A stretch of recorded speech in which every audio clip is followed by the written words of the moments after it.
Yeah, 2026 para sa lahat ng chismoso at chismosa. Pakinggan mo muna bago ka magsalita. Maliit na dila, pero kayang manira. Isang maling salita, relasyon na sisira. Kwento'y di nagdagan, tas sinungalingan. Pag-ikot ng balita, puro kasiraan. Marinig mo ba? Laging simula, pero di alam puso ang tinatamaan nila. Rapang tumatawa, sa likod ng kapwa. Sa harap ni Kristo, lahat may kuwenta.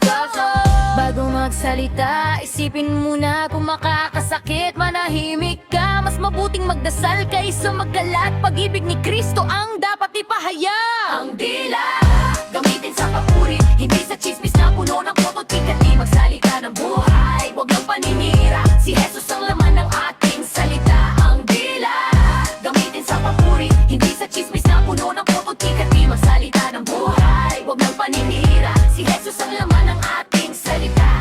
Hindi lahat ng alam mo dapat ikalat. May sikretong dapat ingatan at ilapat. Ang chismis ay apoy na lumalakas, pero ang katotohanan ng siyang lunas. Kung may problema, lapitan mo siya, wag sa iba na walang magagawa.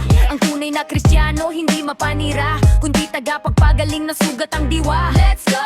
Panginoon, bantayan mo ang labi ko, linisin ang puso at bawat salita ko. Gawin mong instrumento ng iyong pag-ibig, hindi ng galit, panlilibak at tigil.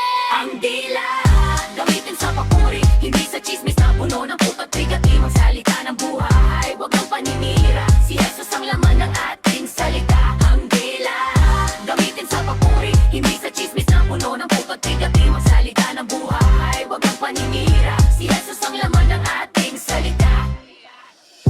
Bago mo ikwento, tanungin mo muna ang sarili mo. Totoo ba? Makakatulong ba?